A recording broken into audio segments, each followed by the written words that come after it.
So hello my dear friend, Saurabh Tiwari this side.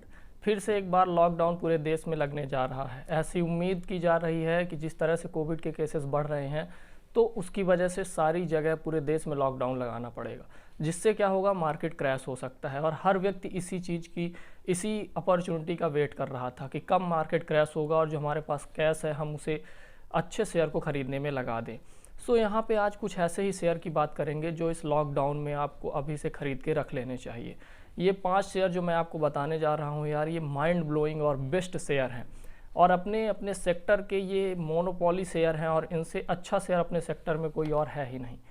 So Jin share के बारे में बात करेंगे वो शेयर आपको ज़रूर अभी से इन्वेस्ट कर लेना चाहिए। आपको बहुत सारे शेयर के बारे में इधर उधर वीडियो मिलते होंगे, लेकिन जिन शेयर के बारे में मैं आज बात करने जा रहा हूँ उनके बारे में मैंने पूरा एनालिसिस किया है, रिसर्च किया है, उसके बाद ही आपको बता रहा हूँ।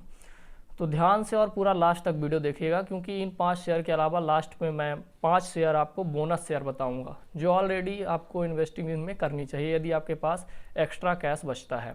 सो सबसे पहली बात करेंगे यार कि हमें ऐसा लगता है कि अभी टाइम आ गया है, लॉकडाउन फिर से बढ़ रहा है तो जिसकी वजह से मार्केट क्रैश होगा। अभी तक जो मार्केट क्रैश नहीं हुआ उसकी एक सबसे बड़ी वजह है क्योंकि बहुत सारे लोग ऐसे थे जिन्होंने ऐसा सोचा था कि पिछली बार की तरह इस बार भी मार्केट बहुत ज़्यादा नीचे जाएगा, लेकिन ऐसा नहीं हुआ। उसकी वजह ये है कि जो हमारा गवर्नमेंट है, आरबीआई ने ये क्लियर कर दिया है कि आने वाले समय में वो बहुत ज़्यादा पैसा प्रिंट करने वाली है।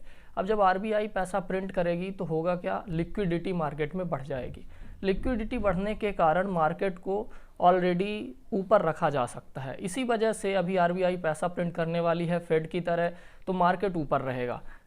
इसीलिए आप देख रहे हैं कि ज़्यादा मार्केट नीचे नहीं जा रहा है, स्टॉक्स जो है तो ज़्यादा नीचे नहीं जा रहे हैं। लेकिन कुछ दिनों का वेट करिए, कुछ दिन बाद हमें ऐसा लगता है कि मार्केट ज़रूर नीचे जाएगा और तब समय होगा इन स्टॉक को पिक करने का, जो मैं आज आपको बताने जा रहा हूँ। सो यार, मैंने पूरी लिस्ट तैयार कर रखी है। मैं आपको बताना चाहता हूँ कि जैसे मैंने ये तो बताया ही आपको कि आरबीआई ने अभी पैसा प्रिंट करने के लिए बोला है, तो मार्केट में लिक्विडिटी बढ़ रही है। लेकिन आपको ये हमेशा याद रखना चाहिए कि हमेशा लॉन्ग टर्म इन्वेस्टिंग पे फोकस करो। शॉर्ट टर्म इन्वेस्टिंग कभी भी आपको ज़्यादा रिटर्न बना के नहीं देती है। स्पेक्यूलेटिंग मत करना यार, मतलब आपने 2-3 महीने के लिए इन्वेस्ट किया, उसके बाद आपने अपने स्टॉक को सेल कर दिया। इस तरह कभी भी मत करना। स्टॉक मार्केट का नाम होता है बाय करना, और जो अच्छे इन्वेस्टर होते हैं वो केवल बाय करते जाते हैं। आज वॉरेन बफेट इतने अमीर इंसान बन पाए हैं तो उन्होंने शेयर को केवल बाय किया है, सेल तो उन्होंने किया ही नहीं। बहुत कम केसेस में ऐसा होता है जब वो पूरा एनालिसिस करते हैं और देखते हैं कि भाई अब इस कंपनी को सेल करने का समय आ गया, तभी जाके वो सेल करते हैं। राकेश झुनझुनवाला को ही देख लीजिए। लॉन्ग टर्म इन्वेस्टिंग की मैं 2 मिनट आपको फ़ायदे बता देता हूँ। लॉन्ग टर्म इन्वेस्टिंग उन्होंने टाइटन कंपनी में इन्वेस्ट किया था। उस समय पे टाइटन कंपनी का शेयर केवल 4 रुपये 8 रुपये था और आज टाइटन का शेयर 1000 रुपये से ज़्यादा हो चुका है। और वो अभी भी राकेश झुनझुनवाला का बहुत ज़्यादा स्टेक जो है टाइटन कंपनी में है, तो वो आज इंडिया के वॉरेन बफेट कहे जाते हैं। सो अपन ज़्यादा समय नहीं लेते हैं, आपका फटाक से बताता हूँ कि ऐसे कौन से 5 स्टॉक है। सारे स्टॉक लार्ज कैप है, ये क्लियर कर लो। दूसरी बात, ये स्टॉक चाहे शॉर्ट टर्म इन्वेस्टिंग के लिए रख लो चाहे लॉन्ग टर्म इन्वेस्टिंग के लिए रख लो, आपको अच्छा रिटर्न बना के देने वाले हैं। ये ऑलरेडी नीचे चल रहे हैं अपने 12 वीक हाई से और बहुत जल्दी ही रिकवर करने वाले हैं। सो पहला स्टॉक कौन सा है, और जिस पहले स्टॉक की बात करने जा रहे हैं वो है यार इंडसइंड बैंक। इंडसइंड बैंक एक बहुत ही शानदार स्टॉक है, इसको भूलना मत, क्योंकि इसने अच्छी रिकवरी तो ज़रूर की लेकिन फिर से लॉकडाउन लगने की वजह से यह फिर डाउन जा रहा है। मैं तो ये कहूँगा कि इंडसइंड बैंक में थोड़ा समय और रुक लो, 2-3 दिन के अंदर शायद ये बैंक और भी नीचे जाए और तब इसमें एक अच्छी बड़ी जो है तो आप एंट्री ले सकते हैं। ये बहुत शानदार स्टॉक है, लार्ज कैप स्टॉक है, मॉडरेट रिस्क है, मोनोपोली स्टॉक है। ये एक रूप में इंडसइंड बैंक हर व्यक्ति जानता है। और यदि इसके करंट प्राइस की बात की जाए तो ये 862 रुपये है। अंडर वैल्यूड स्टॉक है ये, मैं आपको ये भी बता दूं, अंडर वैल्यू स्टॉक है। इसलिए आप जो भी मैं 5 स्टॉक बता रहा हूँ वो सभी अंडर वैल्यू हैं और ये सारे स्टॉक आपको ज़रूर अपने वॉच लिस्ट में अभी से रख लेने चाहिए। करंट प्राइस जो है इसकी वो इंट्रेंसिक वैल्यू से कम है यार, और इसका फ्यूचर काफ़ी ब्राइट है क्योंकि ये अपने सेक्टर पे ऑलरेडी मोनोपोली क्रिएट करता है। इसका जो फाइनेंस का है और जो इसके यूजर्स हैं वो बहुत ज़्यादा है यार, जो इसके कस्टमर हैं बहुत ज़्यादा है। ये गुड टाइम है इसमें एंट्री का, क्योंकि टिकर टेप के हिसाब से सारे ग्रीन पॉइंट हैं, इस पर कोई रेड फ्लैग नहीं है। तो आप इस पर एंट्री ले सकते हैं। अब यदि इसमें प्रमोटर की होल्डिंग बात करें, पूरा मैंने रिसर्च एनालिसिस किया है, थोड़ा वीडियो बड़ा हो जाएगा, लेकिन जब तक जानोगे नहीं कि इन्वेस्ट क्यों करना है तो क्या मतलब इन्वेस्ट करने का, इसीलिए ये वीडियो पूरा देख लेना और उन चीज़ों को जरूर देख लेना जो मैं बता रहा हूँ। यदि इसमें प्रमोटर की होल्डिंग की बात करें तो 14% है और म्यूचुअल फंड की होल्डिंग 9.43% है। मतलब 9.43% किसी स्टॉक में यदि म्यूचुअल फंड की होल्डिंग रहती है ना, तो समझ जाओ वो स्टॉक कितना पावरफुल है। हम और आप तो कुछ भी थोड़ा बहुत देख के, थोड़ा सा टेक्निकल एनालिसिस, थोड़ा सा फंडामेंटल एनालिसिस, थोड़ा सा जो सेंटीमेंट होते हैं उनको देख लेते हैं, लेकिन जो म्यूचुअल फंड होते हैं वो बहुत ही अच्छे तरीके से इन्वेस्टिंग करते हैं। वो पहले पूरा फंडामेंटल चेक करते हैं और कंपनी की उनके पास इनसाइडर इन्फॉर्मेशन होती है, तभी वो किसी स्टॉक में इन्वेस्ट करते हैं। तो सो म्यूचुअल फंड की इसमें जो इन्वेस्टिंग है वो करीब 10% की, तो इससे इसका पावर समझ सकते हो। नॉन इंस्टीट्यूशन यानी पब्लिक की होल्डिंग यदि देखा जाए तो 14.2% है। और ये जो मैं आपको सोर्सेज दे रहा हूँ ये फाइनेंशियल एक्सप्रेस की तरफ से दे रहा हूँ, वहाँ से मुझे ये सारे सोर्सेस मिले हैं। यदि पी रेशियो की बात करें इस स्टॉक की तो 12.47 है और सेक्टर पी जबकि 52 है यानी 52.78। 80% एनालिसिस्ट जो हैं, जो टिकर टेप में है, उन्होंने इसे इनमें इन्वेस्ट करने के लिए सजेस्ट किया है। इसके जो कुछ पॉइंट्स हैं यार, उस अभी प्रमोटर होल्डिंग इसकी बढ़ी है, 2.94% से इसकी प्रमोटर होल्डिंग बढ़ी है। और जो मैंने इसकी साइड में जाके देखा, आपके इंडसइंड बैंक के साइड में मैंने जब जाके देखा तो मुझे पता चला कि ये नॉर्मल जो कस्टमर है उनके लिए 6.5% का एफडी का ईयरली रिटर्न देता है, और जबकि 7% सीनियर सिटीजन को एफडी का इंटरेस्ट देता है। सो इंटरेस्ट रेट बहुत अच्छा है। और यदि 2010 की बात करें तो इस शेयर की प्राइस यार 200 रुपये थी, जो 2018 में करीब 2000 रुपये हो गई थी। मतलब जो अभी आपको 850 के आसपास दिख रहा है, ये शेयर ऑलरेडी 2018 में 2000 रुपये पहुँच गया था। सो 10x रिटर्न इसने बना के दिया है केवल 8 सालों में यार। 2010 की यदि बात की तो 200 रुपये प्राइस और 2018 में 2000 रुपये का ये शेयर हो गया था। 10x रिटर्न इसने बना के दिया है। यही फ़ायदा है लॉन्ग टर्म इन्वेस्टिंग का। मुझे ऐसा लगता है कि जैसे ही ये लॉकडाउन के बाद चीज़ें नॉर्मल होंगी तो ये बहुत तेज़ी से रिकवर करेगा और 1500 का टारगेट ये आसानी से फिर पा जाएगा। तो आपको एक बहुत बढ़िया रिटर्न मिलने वाला है, आपका पैसा डबल होने वाला है। और साथ में ये बैंक है यार, ये लार्ज कैप बैंक है, आप इसमें लो रिस्क है, आपके साथ मॉडरेट रिस्क है। तो आप ये समझिए ही नहीं कि ये डूब जाएंगे, बंद हो जाएंगे। अंडर वैल्यू शेयर है, आप इसमें अपना वॉच लिस्ट में रखिए और जैसे ही आपको लगे अपने हिसाब से भी थोड़ा सा देख समझ लीजिए, उसके बाद ही इन्वेस्टिंग करिए। सो इंडसइंड बैंक पहला बैंक। अब दूसरे बैंक की, अब बैंकिंग सेक्टर, हमने जो सभी स्टॉक बताए हैं आपको, जो 5 स्टॉक बताऊंगा वो सभी अलग अलग सेक्टर से हैं। सो दूसरा स्टॉक है वो है हिंदुस्तान यूनिलीवर लिमिटेड। बहुत शानदार स्टॉक है यार ये, मतलब एफएमसीजी सेक्टर का एक मोनोपोली क्रिएट कर देता है, खासकर पर्सनल केयर में। और इस स्टॉक की यदि बात की जाए तो ये अभी इसकी करंट प्राइस 2453 रुपये है जो मैं देख रहा हूँ। मोनोपोली है इसका एफएमसीजी की सेक्टर में। अभी ये अंडर वैल्यू स्टॉक है। एज अ टिकर टैप मैं आपको बता दूं कि अभी सभी ग्रीन पॉइंट है इसमें, आप बिल्कुल एंट्री ले सकते हैं। सो यार जो इसका करंट प्राइस है वो इसके इंट्रिंसिक वैल्यू से कम है, आप इस पे इन्वेस्ट बिल्कुल कर सकते हैं। 81% एनालिस्ट ने इसमें इन्वेस्ट करने के लिए कहा है। यदि इसके पी रेशियो की बात करें तो वो 78% है और यदि सेक्टर पी की बात करें तो वो 84% है। डिविडेंड यील्ड भी आपको इसमें 1% का मिल जाता है। अब हिंदुस्तान एंड यूनिलीवर एक ऐसा स्टॉक है जो लगातार ग्रो करता जा रहा है जब से ये शुरू हुआ है। इसके जो प्रोडक्ट हैं यार वो बिल्कुल मोनोपोली क्रिएट करके रखते हैं, चाहे लक्स, क्लिनिक प्लस, एक्स, बहुत सारे और प्रोडक्ट हैं। मैं सबके बारे में तो बताऊंगा, वीडियो बहुत बड़ा हो जाएगा, वो आप कहीं और जाके या गूगल करके देख सकते हैं। सो जो भी इसके प्रोडक्ट हैं ना यार वो मोनोपोली क्रिएट करते हैं, लोग डायरेक्ट मार्केट में जाके उन्हीं को मांगते हैं। सो आप ये स्टॉक जरूर अपने पोर्टफोलियो में रखिए। इसका रिटर्न ऑन इक्विटी 82% का है, 82% रिटर्न ऑन इक्विटी, गजब का रिटर्न ऑन इक्विटी है इस पे। 2010 में यदि बात की जाए तो इस स्टॉक की कीमत 250 रुपये थी और 2020 में ये स्टॉक 2500 रुपये तक पहुंचा है और 10x रिटर्न दिया है इसने। 10 साल में 10x का रिटर्न दिया है इसने। जैसे ही लॉकडाउन ख़त्म होगा लोग ज़्यादा चीज़ों को ख़रीदना शुरू करेंगे, कंज्यूमर जो है वो बढ़ेगा और जैसे ही कंज्यूमिंग बढ़ेगी तो ये प्रोडक्ट, ये जो स्टॉक है इसका प्राइस भी बढ़ेगा और ये आपको बहुत अच्छा प्रॉफिट दे सकता है। सो यार इस स्टॉक की यदि बात की जाए तो 61% हिंदुस्तान यूनिलीवर में 61% प्रमोटर होल्डिंग है। यदि किसी भी स्टॉक में 45% से ज़्यादा प्रमोटर होल्डिंग होती है तो वो बेस्ट स्टॉक होता है इन्वेस्टिंग के लिए, क्योंकि प्रमोटर हमेशा स्टॉक को ऊपर बनाए रखते हैं और वो लॉन्ग टर्म स्टॉक चलता है। सो 61% प्रमोटर होल्डिंग है और यदि म्यूचुअल फंड होल्डिंग की बात की जाए तो 3.32%, 1% से ज़्यादा म्यूचुअल फंड होल्डिंग है यदि किसी स्टॉक में तो वो स्टॉक अच्छा माना जा सकता है। सो ये लॉन्ग टर्म इन्वेस्टिंग के लिए बहुत अच्छा स्टॉक है। 3 से 5 साल के लिए इसमें यदि आप होल्ड करते हैं तो ये आपको बहुत बढ़िया रिटर्न बना के दे सकता है। अभी मैं आपको यहाँ पे 2 मिनट एक इन्फॉर्मेशन बता दूँ कि कोई भी स्टॉक यार जब तक आप खुद से ना समझ ले जान ले कि आखिर ये क्यों बढ़िया है, उसके फंडामेंटल एनालिसिस, उसके टेक्निकल एनालिसिस, जो सेंटीमेंट है, इन सब चीज़ों को खुद से आप जानें उसके बाद ही आपको इन्वेस्ट करना है। और इसके लिए मैं बेस्ट पॉइंट बताता हूँ कि कैसे जानेंगे आप कि कोई स्टॉक अच्छा है या नहीं। उसके लिए मैंने ऑलरेडी एक वीडियो बना के रखा है, जो वीडियो आपको डिस्क्रिप्शन में मिल जाएगा और आई बटन पे भी मैं वो वीडियो का लिंक दे दूंगा, जिसमें मैंने 6 पॉइंट मेंशन किए हैं किसी भी स्टॉक को परचेस करने के लिए या बाय करने के लिए। उन 6 पॉइंट के माध्यम से आप ये समझ सकते हैं कि हम इस स्टॉक को खरीदें या नहीं खरीदें, या स्टॉक अच्छा है या नहीं है। वो वीडियो आप देख लीजिए, मैं गारंटी देता हूँ कि आपको बहुत नॉलेज मिलेगी स्टॉक मार्केट से रिलेटेड। यदि आप स्टॉक मार्केट में हैं तो आपको वो वीडियो ज़रूर देख लेना चाहिए, जो कि आपको आई बटन में मिल जाएगा और मैंने वीडियो की लिंक जो है डिस्क्रिप्शन में आपको दे दूंगा। तो जो वो वीडियो है वो है 6 पॉइंट है जो आपको स्टॉक मार्केट का मास्टर बना सकता है। सो वो वीडियो भी ज़रूर देख लो, क्योंकि जब तक आप खुद नहीं समझोगे कि हम जो स्टॉक में इन्वेस्ट कर रहे हैं वो कर क्यों रहे हैं। बहुत सारे वीडियो देख लो, बहुत सारे तुम्हें वीडियो ऐसे मिल जाएंगे, लोग बता रहे हैं इसमें कर दो, इसमें कर दो, उसमें कर दो।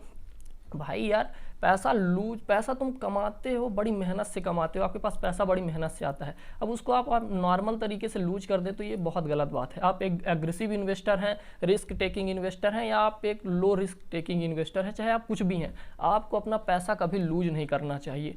वॉरेन बफेट कहते हैं कि नेवर लूज मनी, और दूसरा रूल वो कहते हैं कि never forget rule number first.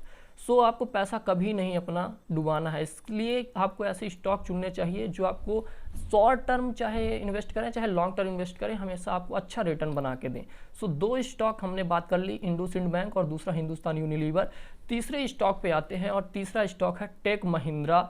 ये एक लार्ज कैप आईटी सेक्टर का स्टॉक, लार्ज कैप स्टॉक है। आपको इसमें लो रिस्क देखने को मिलेगा। यदि करंट प्राइस की इसकी बात की जाए तो 1005 रुपये है। अभी ये आपको मंथ या 2 मंथ लो पे मिल रहा है। अंडर वैल्यू स्टॉक है, इसका जो करंट प्राइस है वो इंट्रिंसिक वैल्यू से कम है। यदि इसकी पी रेशियो की बात की जाए तो 21.65 है, एंड यदि सेक्टर पी बात की जाए तो 31 है। सो ये ऑलरेडी इसका पी रेशियो अभी इसके सेक्टर पी से कम है। अभी ये स्टॉक थोड़ा नीचे भी चल रहा है, तो अभी आप इसको बाय कर सकते हैं। डिविडेंड यील्ड जो है 1.5% का है, डिविडेंड यील्ड भी ठीक है। लॉन्ग टर्म इन्वेस्टिंग करिए, ये स्टॉक आपको 2x 3x रिटर्न बना के फ्यूचर में दे सकता है, क्योंकि आने वाला समय आईटी का है यार। और 83% एनालिस्ट ने इसमें इन्वेस्ट करने के लिए बोला है। अंडर वैल्यू स्टॉक है, जैसा मैंने आपको बताया ही। प्रमोटर की होल्डिंग 35% है, बहुत अच्छी होल्डिंग है, 35% होल्डिंग अच्छी होती है। और जो इसका पब्लिक होल्डिंग है 11% के करीब है। म्यूचुअल फंड की होल्डिंग 8% है। टेक महिंद्रा में म्यूचुअल फंड की होल्डिंग 8% है।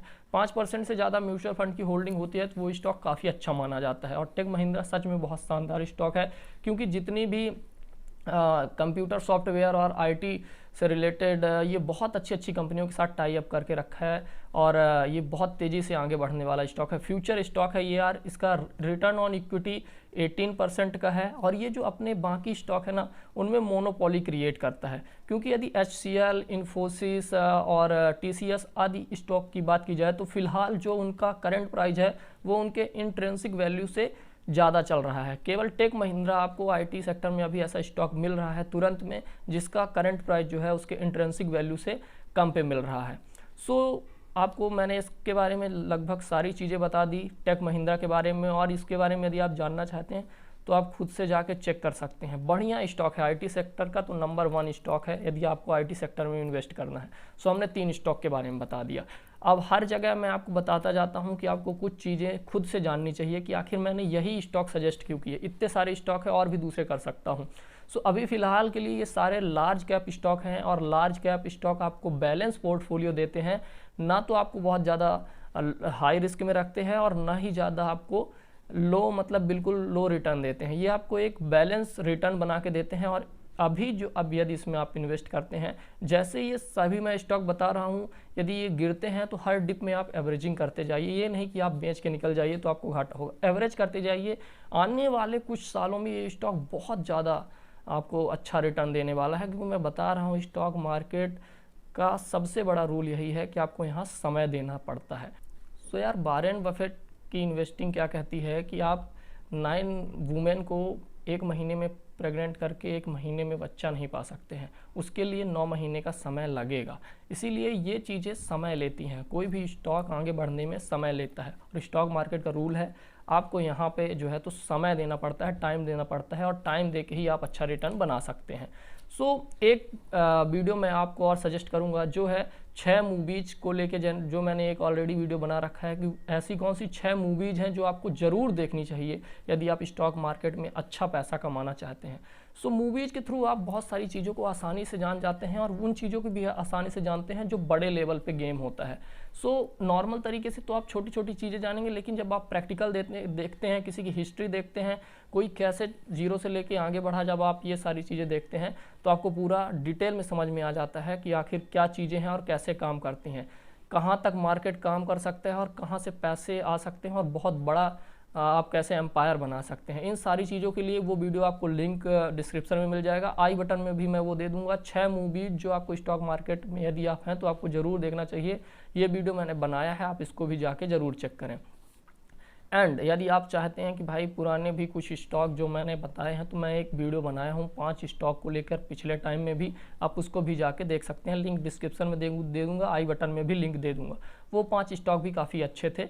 अभी शायद लॉकडाउन की वजह से वो थोड़े नीचे आए हैं, तो आप उनमें फिर ख़रीदारी कर सकते हैं, बाय कर सकते हैं। और वो स्टॉक भी जैसे लॉकडाउन थोड़ा सा डाउन होगा, उसी तरह वो स्टॉक भी काफ़ी तेज़ी से आगे बढ़ेंगे। मैंने आपको 3 वीडियो भी बता दिए साथ में, जो आपको देखना चाहिए आपके नॉलेज को इम्प्रूव करने के लिए, क्योंकि जब आप लर्न करते हैं तभी आप अर्न करते हैं। डायरेक्ट किसी के कहने पे बस इसने बोल दिया और आपने जाके खरीद लिया, ये कभी नहीं होना चाहिए। आपको प्रॉपर इन्वेस्टिंग आप जिसमें कर रहे हैं तो क्यों कर रहे हैं, कुछ फंडामेंटल आप खुद भी चेक कर लीजिए, उसके बाद बात कीजिए। जैसे हमने टेक महिंद्रा की बात की, तो IT सेक्टर का स्टॉक है और टेक्नोलॉजी आने वाले समय में लगातार बढ़ती जानी है, कंप्यूटर से रिलेटेड चीज़ें बढ़ती जानी हैं। इस वजह से ये स्टॉक का फ्यूचर भी ब्राइट है।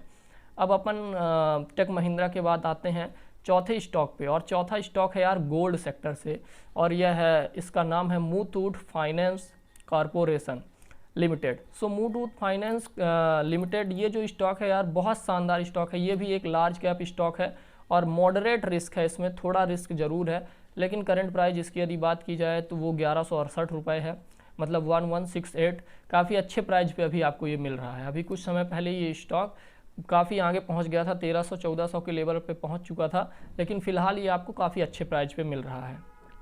यदि इसकी करंट प्राइस की बात की जाए तो इंट्रिंसिक वैल्यू से कम है। इसकी पी रेशियो यदि बात की जाए तो 14% है, और सेक्टर पी है 29%, यानी पी रेशियो इसका अभी देखा जाए तो वो है 14 और सेक्टर पी 29 है। डिविडेंड यील्ड की यदि बात की जाए तो 1.3% का डिविडेंड यील्ड है, और जो इसका स्टॉक है यार वो अंडर वैल्यूड है। फिलहाल आपको ये अंडर वैल्यू स्टॉक मिल रहा है, और ये मोनोपोली क्रिएट करता है अपने सेक्टर का। बहुत शानदार स्टॉक है। मुथूट फाइनेंस के जो एडवर्टाइज आते हैं, अमिताभ बच्चन, जया बच्चन जी को आप देखते होंगे, इन्होंने एडवर्टाइजिंग पे कितना पैसा खर्च किया है, और वही एडवर्टाइजिंग इनको एक मोनोपोली क्रिएट करके देती है, एक ब्रांड वैल्यू बना के देती है। अभी इसमें डिविडेंड की भी बात चल रही है, शायद इसने बताया है कि ये डिविडेंड देने वाले हैं, तो हो सकता है अभी इसकी प्राइस भी तेज़ी से बढ़े। आपको एक बार चेक कर लेना है खुद से जाके। और यदि बात की जाए इसके प्रॉफिट एंड रिवेन्यू की, तो इसका प्रॉफिट एंड रिवेन्यू ग्रोथ भी बढ़ा है यार पिछले कुछ क्वार्टर में। और अभी जैसे आप देख रहे हैं कि 2020 में भी ये कोविड की वजह से सब कुछ बंद था, तो लोगों ने गोल्ड वगैरह ख़रीदने में ज़्यादा पैसा नहीं लगाया है, लेकिन क्योंकि मैरिज वगैरह भी बहुत ही नॉर्मल तरीके से हो रही, इस बार भी वही सिस्टम है। लोग मैरिज में गोल्ड के लिए ज़्यादा इन्वेस्टिंग नहीं कर रहे हैं, क्योंकि सब चीज़ें बंद चल रही हैं। जैसे 2-3 साल के बाद सब चीज़ें नॉर्मल होगी, लोग ज़्यादा गोल्ड खरीदना शुरू करेंगे, तो उसके फाइनेंस को लेके यहाँ पे मुथूट फाइनेंस पे ज़रूर आएंगे। और यही वजह है कि ये बहुत सारे चीज़ें गोल्ड से रिलेटेड खुद मैन्युफैक्चर भी करता है, और जब ये चीज़ें ख़त्म होंगी, लॉकडाउन ख़त्म होगा गोल्ड का जो है तो सीजन बढ़ेगा तो मुथूट फाइनेंस का जो शेयर प्राइस है वो बहुत तेज़ी से बढ़ेगा। आप इस बात को ध्यान रखिएगा। मुथूट फाइनेंस बहुत शानदार स्टॉक है। इसका रिटर्न ऑन इक्विटी 26% है। कैटेगरी में सबसे ज़्यादा रिटर्न ऑन इक्विटी है। बाकी जो कैटेगरी के अदर फंड हैं, जो अदर स्टॉक हैं, आप उनको भी देख सकते हैं, लेकिन मुथूट फाइनेंस अपने उसमें सबसे शानदार और सबसे एक नंबर पे रहता है। यदि इंपॉर्टेंट पॉइंट की बात की जाए तो उसमें 73% प्रमोटर होल्डिंग है यार। 73% की प्रमोटर होल्डिंग मतलब वो स्टॉक खुद में एक बहुत बड़ा ब्रांड है। प्रमोटर्स यदि ज़्यादातर किसी स्टॉक में होल्डिंग रखते हैं तो वो ऑलरेडी उस स्टॉक को लॉन्ग टर्म के लिए बनाए रखते हैं और उस स्टॉक में जो है तो कभी भी उसको डूबने की दिक्कत नहीं होती, क्योंकि प्रमोटर है भाई, प्रमोटर की इतनी बड़ी होल्डिंग है, वो कैसे स्टॉक को डुबा सकते हैं। इसी वजह से वो लगातार स्टॉक को उठाते रहते हैं। और यदि बात की जाए इसमें म्यूचुअल फंड की तो 6% म्यूचुअल फंड की होल्डिंग है।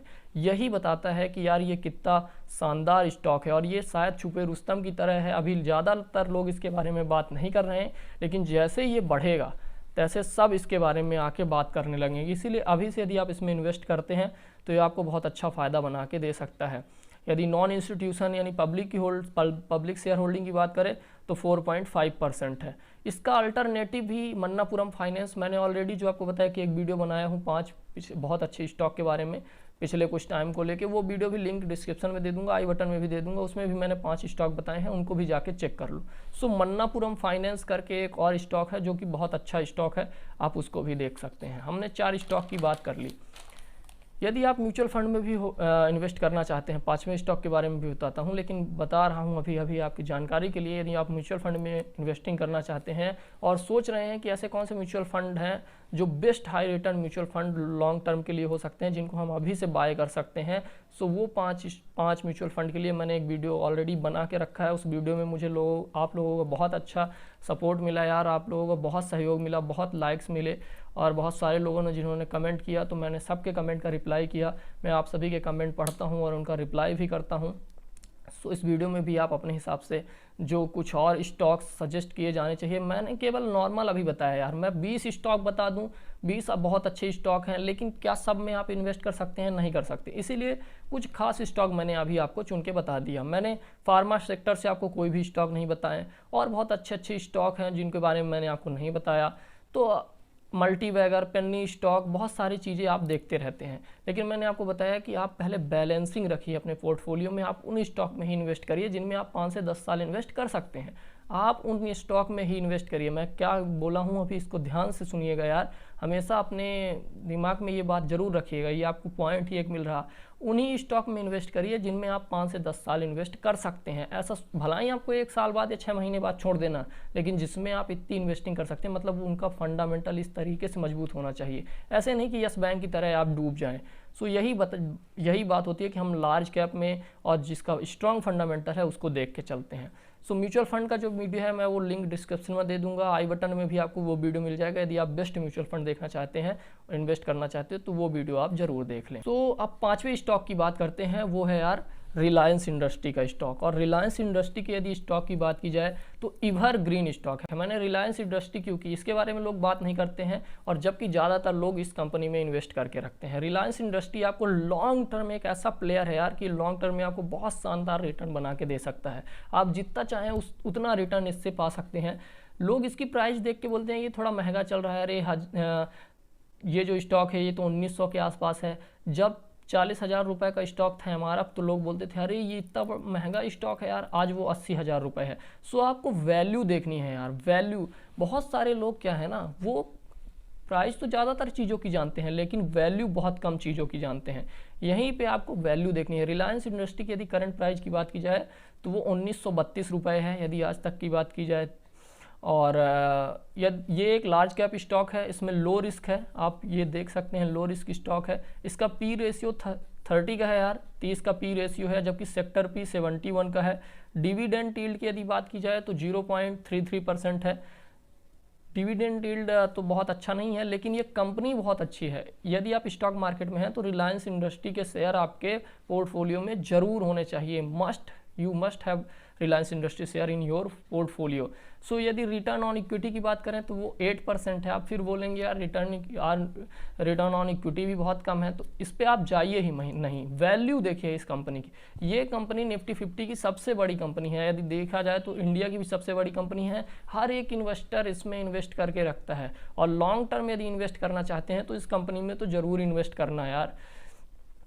यदि प्रमोटर की बात की जाए तो इसमें 50% प्रमोटर की होल्डिंग है, यानी मुकेश अंबानी जी की ऑलरेडी होल्डिंग 50% है। बहुत अच्छा शेयर, 45% से ज़्यादा प्रमोटर की होल्डिंग, वह भी भारत के सबसे अमीर आदमी की इतनी बड़ी होल्डिंग। ये स्टॉक बहुत आगे जाने वाला है। जिस तरह टाटा के स्टॉक नीचे थे, लेकिन टाटा जी ने लास्ट समय तक एक बहुत अच्छी ब्रांड वैल्यू बनाई अपनी। मुकेश अंबानी जी की भी एक अच्छी ब्रांड वैल्यू बननी है आने वाले समय में, और इसका फ़ायदा उनके सभी स्टॉक्स में ज़रूर होने वाला है। सो रिलायंस इंडस्ट्री तो यार आपके पोर्टफोलियो में ज़रूर होना चाहिए। म्यूचुअल फंड की होल्डिंग 4.8% है, पब्लिक शेयर होल्डिंग 11% है। लार्जेस्ट कंपनी मैंने बताया आपको निफ्टी 50 की। तो रिलायंस की स्टॉक तो आपके पास ज़रूर होना चाहिए।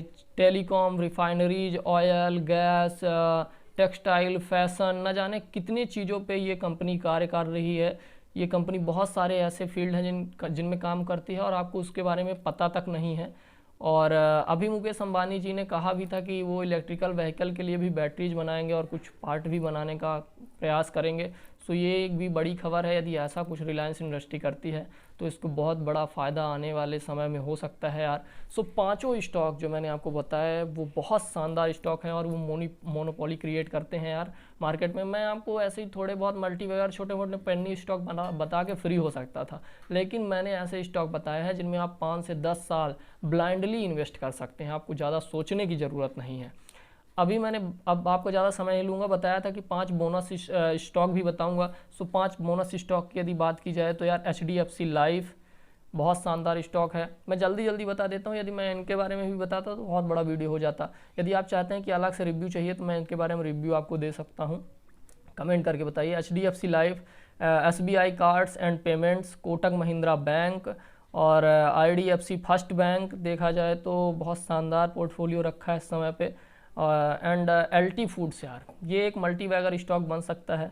बहुत सारी संभावनाएं हैं अभी फ्यूचर में इसके लिए। सो मैंने 5 बोनस स्टॉक भी आपको बता दी। सो जो एक बोनस पॉइंट है ये हमेशा अपने दिमाग में रखिएगा। यदि आपने हर्षद मेहता स्कैम 1992 देखी होगी तो जो राकेश झुनझुनवाला थे वो तो एक बियर गैंग में थे मनु मुद्रा के साथ, आप ये तो जानते हैं। लेकिन उन्होंने एक बात कहा था, जब राधा कृष्णन दमानी भी उसमें थे तो उन्होंने उनसे कहा था राकेश झुनझुनवाला ने कि मार्केट अभी डाउन जरूर गया है लेकिन मार्केट को आने वाले समय में बढ़ना ही है, इस बात को भूलिए नहीं। हर्षद मेहता तो बिग बुल के नाम से जाने ही जाते थे, अभी फ़िलहाल में वो राकेश झुनझुनवाला इंडिया के बिग बुल के नाम से जाने जाते हैं। तो उन्होंने कहा था मार्केट आने वाले समय में बढ़ना ही है। अभी मार्केट 52 से 48 के आसपास आ गया है। ये हो सकता है यहाँ से बहुत ज़्यादा डाउन जाए तो 35 चला जाए, 35 के यानी 35,000 के आसपास चला जाए, लेकिन आने वाले समय में मार्केट ऊपर